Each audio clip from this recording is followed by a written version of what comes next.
Nous allons découvrir ce matin un mystère très important. Dis avec moi le mystère de la colombe. Nous allons ouvrir nos Bibles dans le livre de Jean chapitre 11. La Bible déclare ici au verset 43, 41, il ôtait donc la pierre. Et Jésus leva les yeux en haut et dit, Père, je te rends grâce de ce que tu m'as exaucé.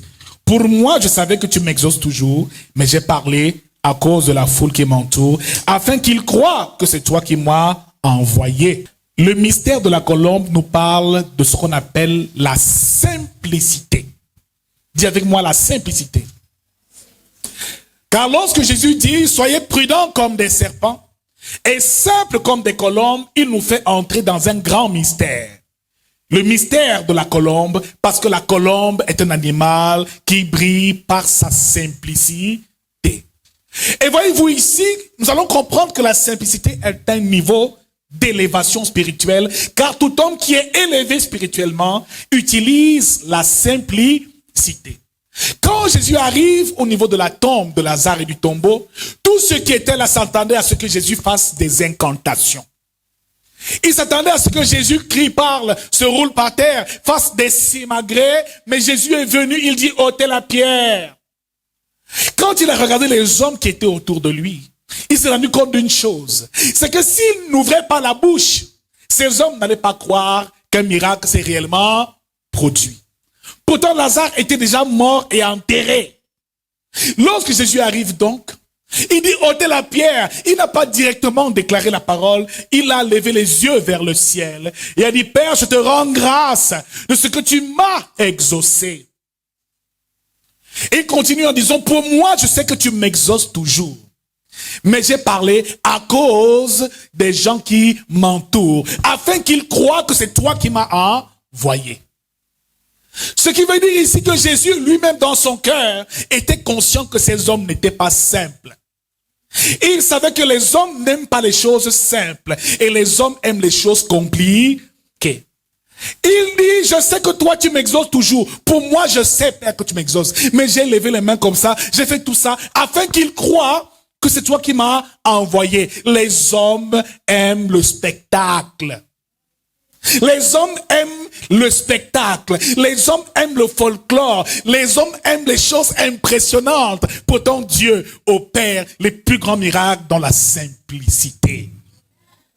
La simplicité est le plus grand niveau d'élévation spirituelle. Simple comme une colombe. La simplicité, bien aimé, quand il parle des petits enfants, il parle aussi de la simplicité par rapport aux petits enfants. Alors, ayons donc des cœurs simples, des esprits simples pour agir et œuvrer dans une grande dimension. Lorsque Jésus a ressuscité Lazare, il a fait de manière simple, il a parlé, Lazare sort et Lazare est sorti. Il a guéri Bartimée seulement par sa parole. Il a guéri le serviteur du centenier romain. Il dit, je ne suis pas digne que tu entres dans ma demeure, mais dis seulement une parole et mon serviteur sera... Il dit, va, ton serviteur est guéri. Jésus n'avait pas besoin de se déplacer pour guérir quelqu'un. C'est pour ça que parfois le miracle, quand il se produit, il est tellement simple qu'on finit par ne pas y croire. Mais les hommes aiment le spectacle. Les hommes, quand ils ressentent qu'il n'y a pas, ça veut dire que Dieu n'était pas là. Quand on n'a pas versé l'huile de l'huile sur ta tête et crié fort, ça veut dire qu'il n'y a rien eu le dimanche là. Les hommes aiment les sensations. Nous sommes beaucoup plus des chrétiens sensuels. Pourtant, Dieu opère dans la simplicité. Dieu opère dans la tranquillité. Dieu opère dans ce qui est simple. Pour certains, lorsqu'on n'a pas imposé les mains, ça veut dire qu'on n'a pas prié pour lui. Et vous voyez ici, Jésus s'en est rendu compte. Et souvenez-vous encore, dans le livre de 1 Roi chapitre 18, à partir même du verset 26, lorsque le prophète Élie défiait le prophète de Baal, il dit à ces prophètes-là que oui, appelez le feu qui vienne consumer votre taureau, votre holocauste, qu'il consume le taureau. Les prophètes de Baal ont commencé à tourner, ont commencé à crier à Baal, à faire un spectacle, des choses extraordinaires, mais rien ne s'est produit. Frère, toi qui aimes trop les sensations, fais attention. Dieu n'est pas dans les sensations. Ne sois pas un chrétien sensuel. Dieu m'a dit, je sens, Dieu, il est en toi et il est en chacun de nous. Tu n'as pas besoin de voir ces manifestations pour savoir que Dieu est là. Il est en toi. Ton corps est le temple du Saint-Esprit. La maison du Dieu vivant. Le Dieu que tu cherches, il est en toi. Découvre le divin caché à l'intérieur de toi. Les prophètes de Baal ont commencé à tourner, crier, Baal, réponds-nous, Baal, réponds-nous. Ils se sont mis à sauter devant l'autel. Mais leur Dieu n'a pas réagi. Ils ont continué, ils ont pris des couteaux, des lances, des flèches, ils ont commencé à se déchirer. Le sang commençait à couler pour que Baal agisse. Bien-aimé, les choses simples sont de Dieu et les choses compliquées sont du diable. Dis-le à quelqu'un, les choses simples sont de Dieu et les choses compliquées sont du diable. Mon frère, pour devenir chrétien, enfant de Dieu, il faut seulement confesser le nom de Jésus-Christ et croire dans ton cœur que Dieu l'a ressuscité des morts. C'est simple comme bonjour. Mais pour rentrer dans une loge, mon frère, le nombre de rites, des rituels, d'incantations, de vœux, si tu t'amuses, le diable te frappe. Dans le monde des ténèbres, ce n'est pas la rigueur. Donc ce qui est simple est de Dieu. Et ce qui est compliqué est du diable. D'ailleurs, même on ne voit pas les temples de sorcellerie partout. Il faut entrer dans des choses compliquées, dans des endroits noirs pour les voir et pour faire ses rites. Ici, là, on confesse le nom de Jésus-Christ de manière libre et avec simplicité. Mon frère, le Seigneur nous invite ce matin à découvrir un mystère très important, le mystère de la simplicité. Alors, lorsque le prophète Élie est donc venu, au verset 28, de 1 Roi, chapitre 18, il a constaté que ces hommes étaient en train de se scarifier et il s'est moqué d'eux. Lui aussi, comme Jésus, a levé les mains vers le ciel et a regardé l'Éternel. Il dit, oh Père, fais descendre ton feu, afin qu'il sache qu'il y a un Dieu en Israël.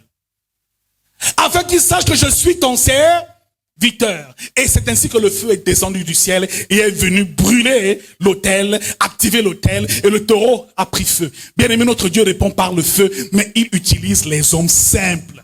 Si tu es quelqu'un de compliqué, Dieu ne peut pas t'utiliser. Si tu aimes les choses trop superficielles, les choses compliquées à comprendre, difficiles à réaliser, frère, Dieu ne peut pas t'utiliser. Il utilise des personnes au cœur simple. C'est comme ça qu'il a rencontré Moïse. Dans Exode chapitre 3 au verset 1. La Bible déclare que Moïse faisait paître le troupeau de Jéthro. Et à un moment, le feu est apparu.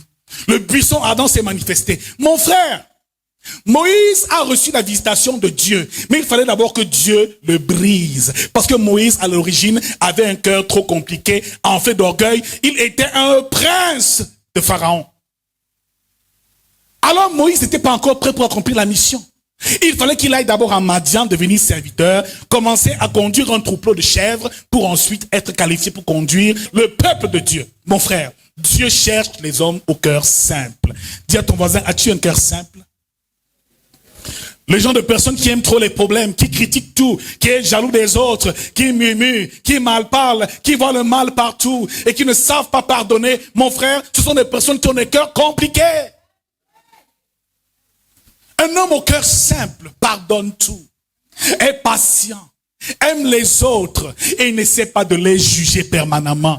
Un homme qui a le cœur simple, l'esprit simple, est un homme qui aime avec sincérité de cœur. Dieu ne regarde pas ce qui frappe les yeux, mais il regarde au cœur. Mais l'homme aime ce qui frappe aux yeux. Dans la maison d'Ésaïe à Bethléem, David, le roi David, devait être oint. Lorsque Samuel est venu avec l'huile dans la corne, il a regardé David, il l'a méprisé. C'était encore un enfant. Comment un homme comme celui-ci, c'est lui le roi d'Israël?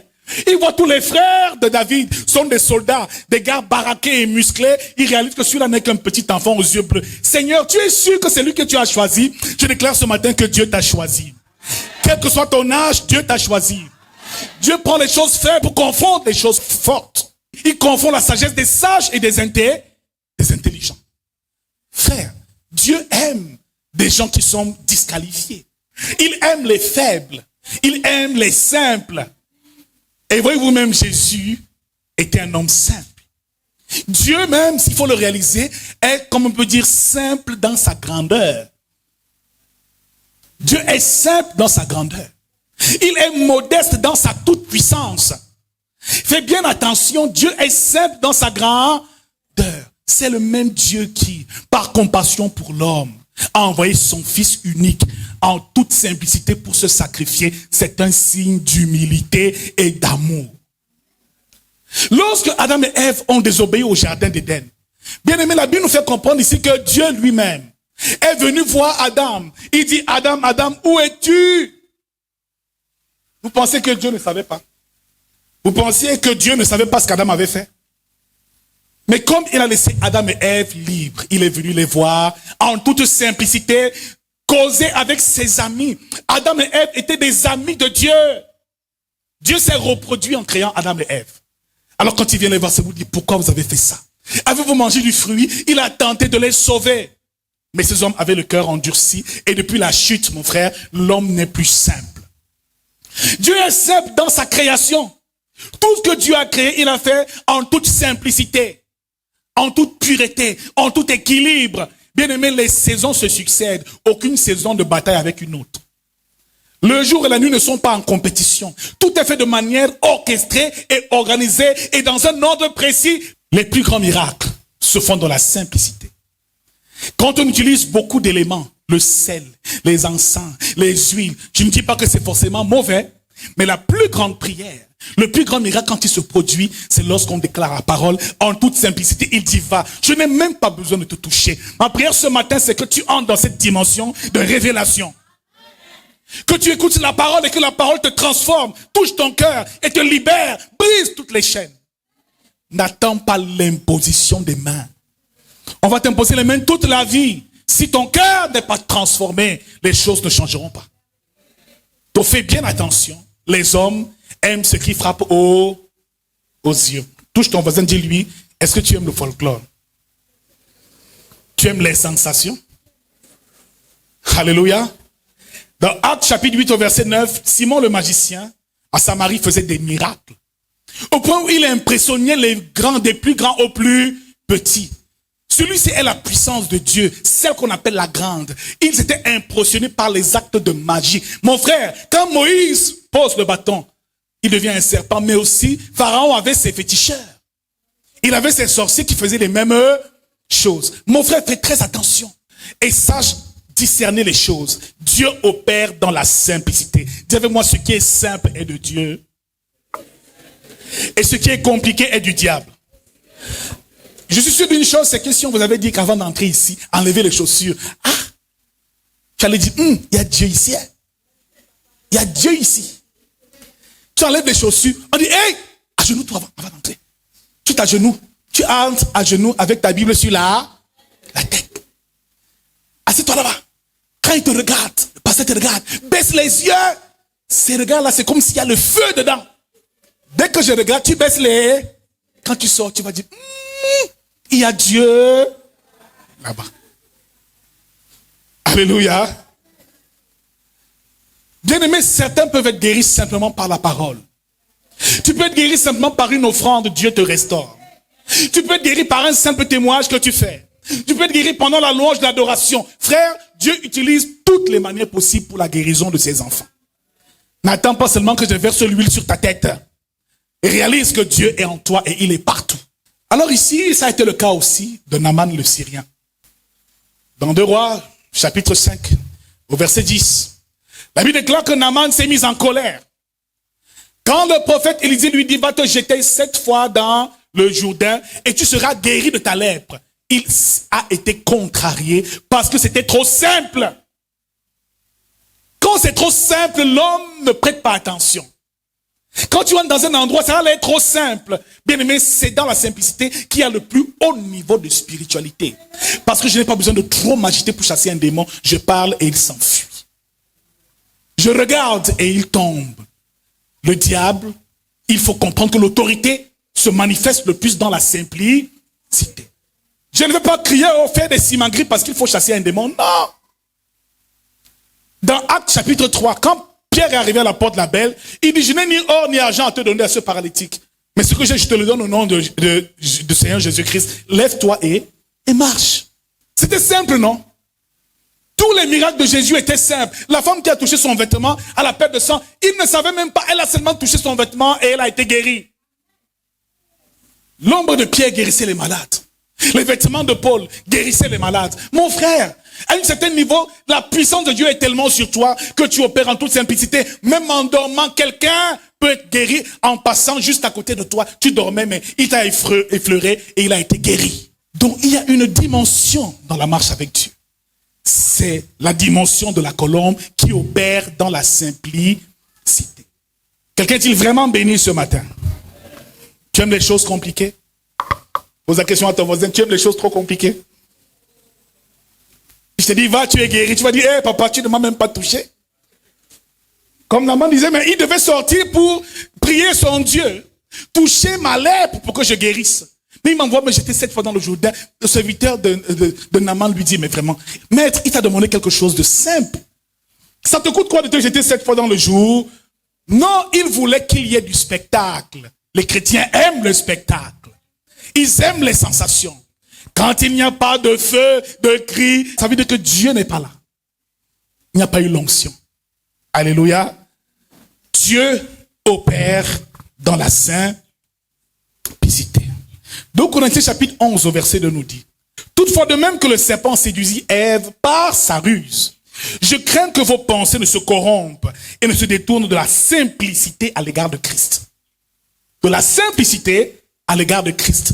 Tes pensées et ton cœur ne doivent jamais se détourner de la simplicité à l'égard de Christ. Bien-aimé, Christ est simple. Il dit, je suis humble et doux de cœur.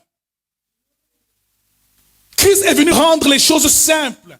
La loi, il a adouci. Il dit, je ne suis pas venu abolir la loi, mais je suis venu l'accomplir. Et Romains 13 dit, l'accomplissement de la loi, c'est l'amour. Donc Jésus est venu simplifier la loi. L'enseignement même, il a simplifié les rites qu'il fallait faire au tabernacle, au parvis, les sacrificateurs qui faisaient plein de choses. Jésus est venu leur dire non. Et quand le voile du temple s'est déchiré, les hommes avaient accès à Dieu maintenant. Mon frère, tu peux prier dans ta chambre et Dieu t'exauce. Tu n'as pas besoin d'un pasteur ou d'un prophète. Tant que tu es en communion avec Dieu, ou que tu sois, Dieu peut te visiter. Ne sois pas esclave des pasteurs et des prophètes et des docteurs. Non, eux aussi se battent pour leur salut. On se bat tous pour notre salut. Quelqu'un est-il béni ce matin? Quelqu'un est-il choqué ce matin? Le Seigneur bouleverse la théologie de quelqu'un ce matin. Dieu là, il est en toi. Cherche-le, découvre-le et découvre le Dieu qui habite en toi. C'est ça notre mission, c'est de révéler Christ à chacun de nous. Il est là. Alors, bien-aimés dans le Seigneur, les hommes aiment le folklore. Comme Goliath faisait des simagrées pour impressionner le peuple d'Israël, bien-aimés, beaucoup aiment les simagrées. Mais ma prière ce matin, c'est que Dieu nous donne un esprit humble, un esprit simple, et qui nous fasse comprendre à quel point est-ce que la simplicité a un pouvoir. Alors, bien-aimés, nous allons définir la simplicité. En grec, aplotes veut dire simplicité. En grec. En hébreu, petit. P-E-T-H-I-Y en hébreu. Alors ici, s'il faut définir la simplicité simplement, c'est un attribut de Dieu. Et je dirais même l'un des plus grands attributs de Dieu. Et nous l'avons dit ici, que Dieu est simple dans sa grandeur. Vous voyez où Jésus est né? Jésus est né dans l'étable, lui qui est le roi des rois, le Seigneur des seigneurs. Donc il n'avait ni beauté, ni rien pour plaire à nos yeux, à notre regard. Tu aurais vu Jésus, tu n'allais même pas le reconnaître. Tu allais même le simplifier. Et souvenez-moi dans Matthieu chapitre 26 au jardin de Gethsémane, Judas est venu embrasser Jésus parce que les soldats du Sanhédrin ne savaient pas comment, qui était même ce Jésus. Il ressemblait à tout le... Il n'avait pas une grande tunique, des tenues affriolantes. Il n'avait pas des grandes franges, des grandes fourches, des bâtons de pèlerin. Jésus était simple comme tout le monde, mais il avait en lui une puissance. Bien-aimé, il est simple en apparence, mais puissant à l'intérieur. Parce que sa puissance était liée à sa sainteté. Alléluia. Donc frère, fais très attention. Dieu est simple. Dans la simplicité, tu écris, est un attribut de Dieu. Et Philippiens 2, verset 6 dit, il s'est dépouillé. Il s'est dépouillé lui-même en devenant semblable à un serviteur, un simple homme. Lui qui est Dieu, il est devenu un simple homme. C'est un signe de simplicité. Bien aimé, qu'est-ce que c'est que la simplicité? La simplicité est l'état de ce qui est simple, de ce qui est naturel, de ce qui n'est pas compliqué. Toute chose qui est simple, naturelle, qui n'est pas superficiel est quelque chose de simple. C'est ce qui ne cherche pas à impressionner les autres. C'est ça, la simplicité. C'est dans l'état de ce qui est accessible, sans complication, facile à comprendre. Même l'évangile doit être simple. Le diable vient tout compliquer. Même notre façon de prêcher l'évangile, on se détourne souvent même de la saine doctrine. Et dans les derniers jours, les hommes ne supporteront pas la saine doctrine. Ils se donneront une foule de docteurs selon leurs propres désirs, détournant l'oreille de la vérité et se tournant vers des fables. Frères, faisons bien attention, nous sommes au temps de la fin. Bien-aimés, revenons à la simplicité de l'évangile. À la simplicité dans nos rapports avec Jésus-Christ. Tu n'as pas besoin de trop de rituels pour que Dieu t'écoute. Jésus est venu nous faciliter la vie. Alléluia. Tu prends 40 jours de jeûne pour chasser un démon. Tu prends de... Non, c'est quoi? Simple. Alléluia. Simple et puissant. Alors ici, la simplicité est aussi la vertu des hommes élevés. Et comme si de nous, la simplicité commence par la beauté. Bien aimé, tout ce que Dieu a créé était beau. Hein? Amen. Voyez un peu comment est-ce que le ciel est. Le ciel a un bleu, mais un bleu particulier. Le ciel en lui-même n'a pas trop de couleurs. Amen. La terre, est-ce qu'elle a beaucoup de couleurs? Pourquoi quand toi tu t'habilles, tu mets le rouge en bas, le jaune en bas, le vert? C'est quoi ton problème? Habille-toi simplement, ma soeur. La simplicité nous parle aussi de simplicité, d'humilité. Autant pour moi, d'humilité. De modestie. De vérité. Nous parle de douceur. Nous parle de paix. D'harmonie, d'équilibre et d'honnêteté. Un homme qui a un cœur simple est un homme sincère. Est un homme humble. Est un homme honnête. Un homme qui n'a pas une grande estime de lui-même. Frère, quelqu'un de simple ne s'ignore jamais. Et Dieu cherche des hommes au cœur simple. Quand il a choisi Gédéon, il lui dit, vaillant héros, va libérer le peuple des Madianites. Mais Gédéon lui dit, moi je suis vaillant héros comment? Je ne suis qu'un petit enfant. Le plus petit de la maison de mon père. Et ma famille est l'une des plus pauvres en Manassé. Tu m'envoies libérer qui? Dieu cherche les hommes qui ne sont pas qualifiés. Hein. Il cherche les faibles. Hein. Dieu te cherche. Il ne cherche pas les hommes capables, mais il rend capables les hommes qui le cherchent. Cherche Dieu, il te rendra capable d'accomplir des exploits. Mais recherche avant tout la simplicité. Ça doit être simple. Ça ne doit pas être trop compliqué. Ça ne doit pas être trop mystérieux. Alléluia. Ça doit être simple. Alors un homme simple n'est pas extravagant. Ni dans sa façon de parler, ni dans sa façon de s'habiller, ni dans sa façon même de se comporter, d'agir, de marcher. On ressent en lui de la simplicité. Bien-aimé dans le Seigneur, ce qui est simple est beau. Regarde la nature, la forêt, comment elle est harmonieuse. Regarde la mer, comment elle est belle. Regarde comment Dieu s'est glorifié dans sa création. Et tout ce qu'il a fait était bon. Le soleil, la lune, les étoiles, les saisons, tout a été fait de manière orchestrée et en toute simplicité. Mais quand il a donné à l'homme, l'homme a tout gâté. Il a commencé à polluer la mer. Il a commencé à découper les arbres, la déforestation. Il a commencé à détruire même l'alimentation, la santé. L'espérance de vie a diminué parce que l'homme a mal géré. Pourtant, il est l'intendant de la terre et l'administrateur de la terre. Et le psaume 115 nous dit encore que les cieux sont les cieux de l'Éternel et il a donné la terre aux fils des hommes. Donc ici, Dieu a tout confié à l'homme, la responsabilité de gérer la terre. Dieu ne s'ingère pas dans les affaires de la terre. Ça va te bouleverser. Dieu n'agit pas sur terre et n'influence pas. Il passe par l'homme pour accomplir son plan. Il aurait pu venir lui-même, mais Moïse est venu, non? Il a envoyé les prophètes, non? Parce que l'homme est souverain. Comme il est souverain au ciel, nous avons reçu la souveraineté sur la terre. Quand Ève a voulu manger le fruit, Dieu aurait pu apparaître que, oh, ne touche pas à ça.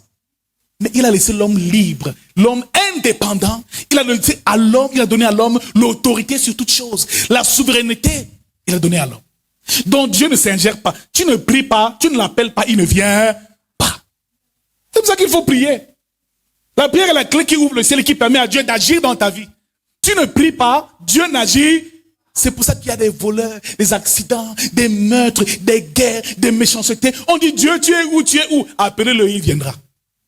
Tant qu'on ne l'appelle pas, il ne s'implique pas, il laisse l'homme. C'est quand tu vas mourir qu'il va te juger. On se plaint, oh les sorciers là, pourquoi ils durent comme ça? Pourquoi le sorcier là dans ma famille me persécute autant? Hein? Frère, il faut prier. Amen. Il faut. Et Dieu est souverain. Alors l'homme aime les choses compliquées et Dieu est un Dieu simple, sans complications. Et vous allez vous rendre compte d'une chose, c'est que le diable est un être qui pose énormément de conditions à l'homme. Quand tu décides de pactiser avec le diable, mon frère, ta vie ne peut plus être la même. Vous avez vu les prophètes de Baal, comment ils se sont scarifiés le corps? C'est compliqué. Alléluia. Donc, ici, il faut réaliser une chose. C'est que quand ça devient trop compliqué, il faut te méfier. C'est un signe que Dieu n'est pas là. Amen. Alors, la colombe, en elle-même, est un animal simple. C'est peut-être pas là que nous terminerons parce qu'on poursuivra les prochaines fois. La colombe est un animal simple. Très simple. Et la première chose qui caractérise la colombe, c'est quoi? C'est que la colombe a une seule couleur. Alléluia. A une couleur unique. Généralement, elle est blanche. Et voyez-vous, la colombe est le symbole de la paix. Le symbole même de l'Esprit de Dieu. Et souvenez-vous, lorsque Noé a envoyé la colombe, elle est revenue avec une branche d'olivier pour dire que la paix est revenue sur terre. Là où il y a la colombe, il y a la paix. Donc la paix, ici, nous parle d'un attribut de la colombe. Mais la première chose qui caractérise la colombe, c'est son plumage unique. La colombe est blanche. Elle a une seule couleur.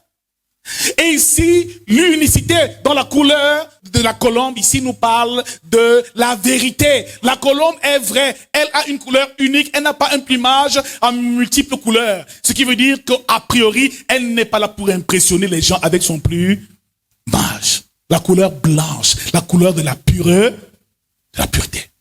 Souvenez-vous de ce qui s'est passé avec Joseph. Joseph avait une tunique de plusieurs... Je vous dis la vérité. C'est à cause de cette tunique de plusieurs couleurs là qu'il a été... Il a été détesté par ses frères. Amen. Donc dis à ton voisin, n'aie pas trop de couleurs. Ici à l'église, tu es blanc. Quand tu sors, tu deviens noir, tu deviens gris. Donc, aie une seule couleur. Cela veut dire sois authentique. Marche dans la vérité. Et la Bible nous déclare encore dans Jean chapitre 4, verset 24, que les vrais adorateurs adoreront le Père en esprit et en vérité. Donc ici, la première chose qui caractérise la colombe, c'est la marche dans la vérité, c'est sa sincérité de cœur. Sois sincère dans ta marche avec Dieu. Sois vrai avec les frères et sœurs en Christ. Sois vrai avec le Dieu que tu sers. Sois sincère. Actes chapitre 2, verset 42, on dit encore qu'ils avaient tout en commun. Ils faisaient la fraction ils partageaient le pain. Ils louaient, ils priaient Dieu, ils rendaient grâce en simplicité de cœur.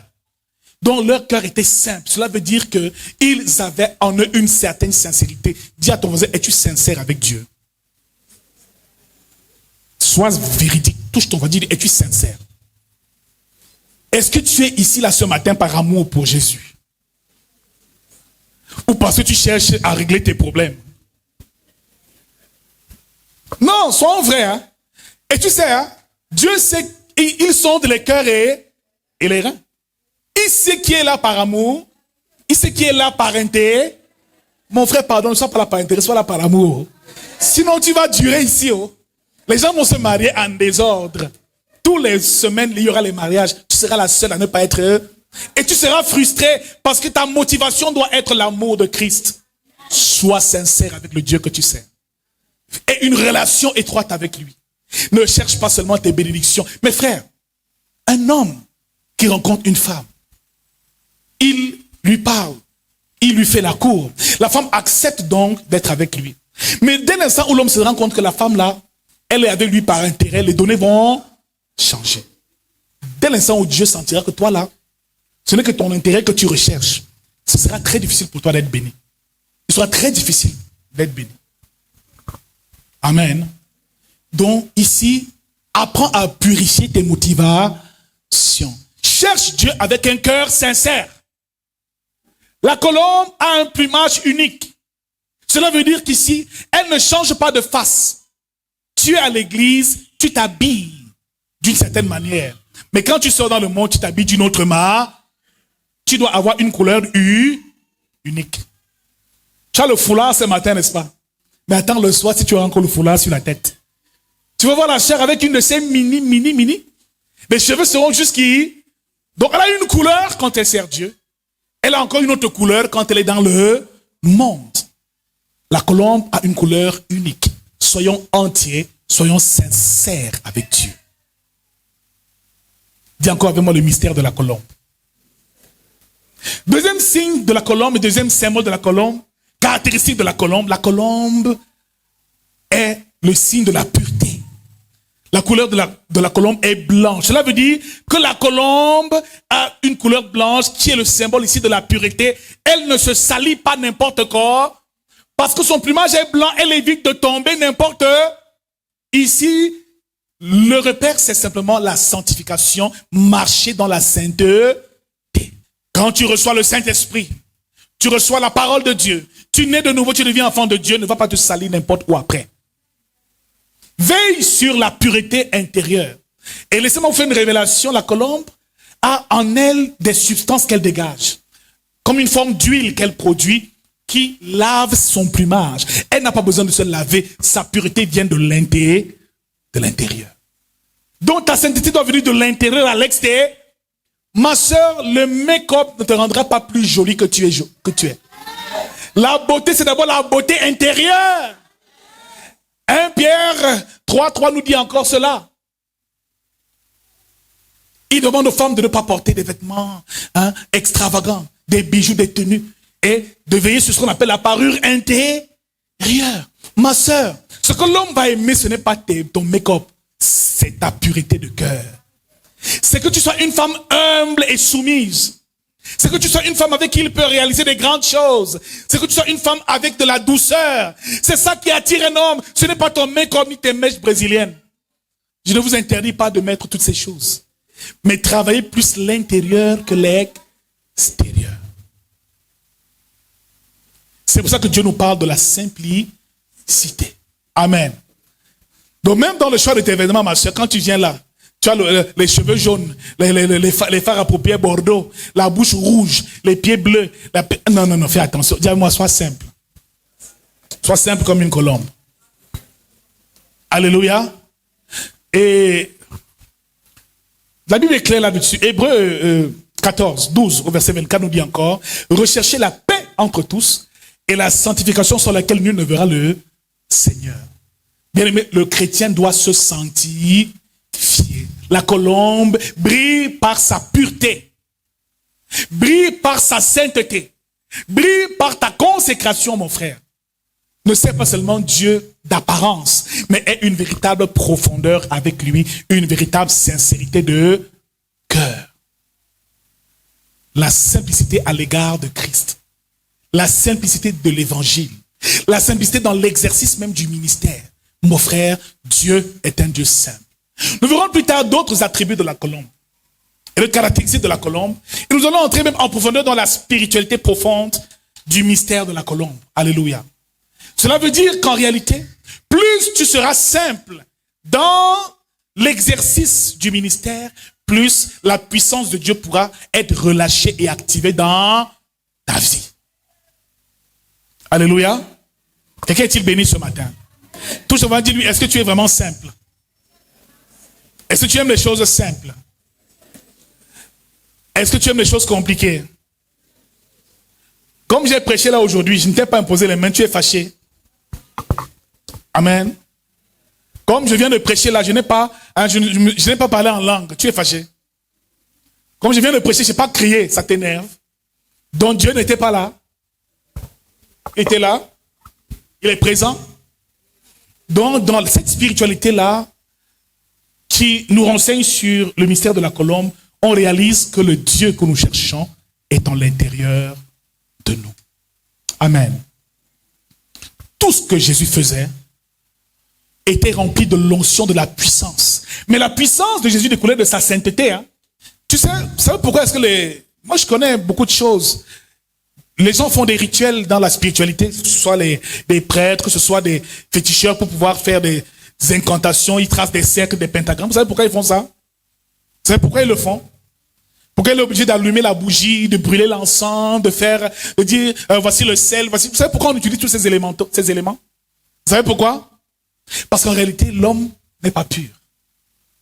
Amen. Donc, il prie pour que ces éléments soient sanctifiés, afin que ces éléments l'aident dans l'exercice de la délivrance et de sa mission. Donc, la pureté ne vient pas la puissance ne vient pas de l'intérieur à l'extérieur. Il utilise les éléments pour soigner, pour guérir. Mes frères, quand quelqu'un travaille la sanctification, quelqu'un vit dans la sainteté, frère, les démons, quand ils te voient, ils tremblent, tu n'as pas besoin de parler. Et moi, je vous le dis, beaucoup viennent ici, là, après, non, je me sens bien. Tu n'as pas besoin. La présence de l'atmosphère suffit pour que tu sois libéré. Amen. Je déclare que ce matin, tu ne partiras pas tel que tu es venu. Tu ne rentreras pas avec ton problème. Parce que la présence de Dieu a inondé ce lieu. Parce que la puissance de l'Esprit de Dieu est là. Quelle que soit la maladie, elle est vaincue au nom de Jésus. Crois en cela. Crois en la présence de Dieu dans l'Assemblée des Saints. Crois qu'il est là. Crois qu'il est en toi et qu'il est autour de nous. Crois qu'il agit et aie foi. Qu'est-ce qu'il disait à ces hommes? Crois-tu que je peux te guérir? Jésus éprouvait la foi de tout le monde. Il ne te guérit pas s'il ne se rassure pas que tu as la foi nécessaire pour avoir la guérie. Et comment faire pour avoir la foi? La foi vient de ce qu'on entend. Ce qu'on entend vient de la parole. Donc si tu n'écoutes pas la parole de Dieu, tu ne peux pas avoir la foi nécessaire pour que ton miracle se produise. Qu'on cesse de nous tromper d'église en église, là où il y a miracle, miracle. Si la parole de Dieu, tu ne l'as pas écoutée, tu ne la médites pas, tu ne la lis pas, tu n'auras pas la foi nécessaire pour que le miracle se produise.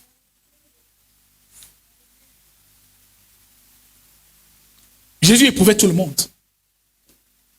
Avant, quand il a rencontré le centenier romain, le centenier lui dit seulement une parole. Il dit, mais en Israël, je n'ai pas vu quelqu'un qui avait une foi aussi grande que la tienne. Il dit même que les prostituées, les publicains, vous dévanceront dans le royaume des cieux et que les premiers seront les derniers. Donc quand tu as un problème dans ta vie, ne sors pas de l'église sans que ton problème soit résolu. Tu dis, Seigneur, je suis venu aujourd'hui avec un problème. J'ai un problème de santé, j'ai mal au dos. Pendant que tu es là, tu adores, tu loues ton Dieu, mais tu as la ferme assurance que le Seigneur va te guérir. La parole qui sera relâchée va te guérir. Que l'atmosphère, la louange va te guérir. Et tu verras Dieu opérer son miracle. Le problème, c'est qu'on cherche des choses impressionnantes. Je me souviens, dans une église, il y a un pasteur qui est allé prendre un certain pouvoir dans un village où, quand il te touche comme ça, le feu physique sort. Il te touche, le feu sort, tu vois la fumée. Je vous dis la vérité, quand ce garçon, un jeune garçon de 18 ans, fallait voir les foules qu'il y avait dans son église. Des gens venaient de partout. Je dis bien de partout. Pour recevoir le miracle. C'était grave. Alors il arrive là. À peine il commence à prêcher. Il lève une main, tu vois le feu qui sort. Vous, les gens criaient, Alléluia, Amen. Je suis sûr que si tu étais là, tu allais crier Amen plus que tout le monde.